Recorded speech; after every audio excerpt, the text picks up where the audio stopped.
Oakland, California was jolted by massive demonstrations on Wednesday, November 2nd, after the Occupy Oakland movement called for a general strike. The move that drew thousands and effectively shut down the port of Oakland, one of the largest in the country, came just a week after Oakland police seriously wounded Iraq War veteran and demonstrator Scott Olson after he was shot in the head with a tear gas canister. He got shot!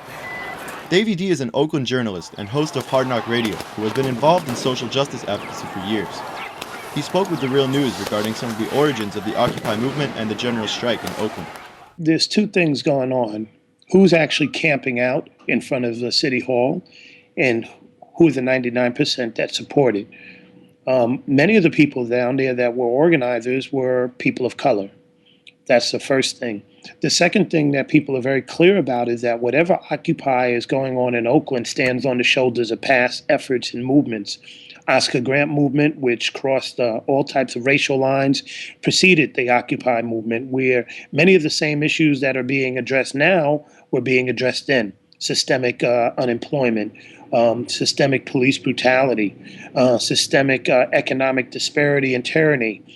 We saw communities of color facing record numbers of foreclosures, both in the Black and brown communities in particular. These are things that were being addressed, and a lot of times they were ignored, even by people who, politically speaking and ideologically speaking, should have been in alignment with us. But the way that things work in this country, for better or for worse, we usually don't get involved with movements, or we don't really start protesting until the problems are on our front steps. And so maybe a year ago, when people were talking about Oscar Grant and his execution by the BART police and all the issues that were connected to that in the communities that came out protesting, you didn't have the groundswell that you may have with the Occupy movement. You didn't necessarily see this covered on in some of the progressive journals. You didn't see his trial being a front and center issue the way that Occupy is. And so, for many communities of color, the Occupy movement, we looked at it like, well, welcome to our world. We've been dealing with this, and, maybe you need to fall in and pick up some expertise from the people who've already been fighting these fights and join in. And I think to a large degree, Oakland was able to do that. The demonstration has drawn considerable national media attention for several incidents of property damage and violent confrontations with police, who arrested between 50 and 100 protesters. Banks and fast food chains became some of the targets of vandalism, and in the early morning hours of Thursday, police confronted demonstrators who had occupied a vacant building. Many demonstrators hold that the overwhelming majority of protesters were peaceful, and that some even worked to subdue the violent black bloc anarchists accused of promoting the escalation. But as the dust cleared on Thursday following a night of heated tensions between police and some of the demonstrators, both the city and the Occupy movement were left wondering how best to respond. For Davey D, much of the discussion of violence has overshadowed the magnitude and significance of the largely peaceful port closure and general strike, which he says developed out of several overlapping struggles.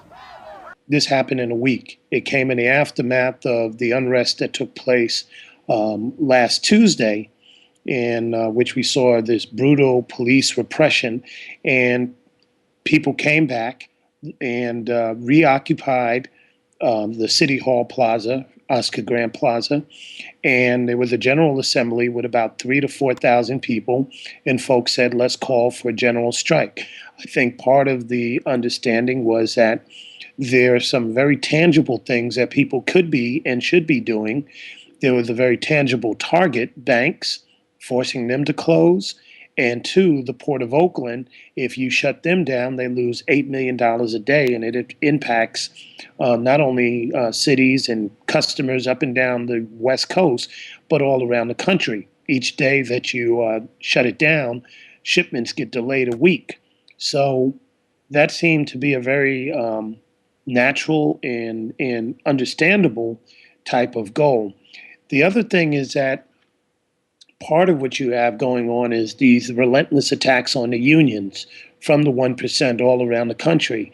And so when you talk about strike, you're talking in the language of unions. There's a very strong union presence in Oakland, and they were already dealing with issues at the port already. And so that was a natural alignment, so to speak. The third thing is that in Oakland, shutting down the port 7 or 8 years ago in April of 2003, there was an anti war march, and people went to shut down the port, and police shot people with rubber bullets, injuring several, and caused a big mayhem. And we really haven't seen a shutting down the port since then. But out of that shooting came a number of lawsuits and edicts that the police had to agree to in terms of crowd control.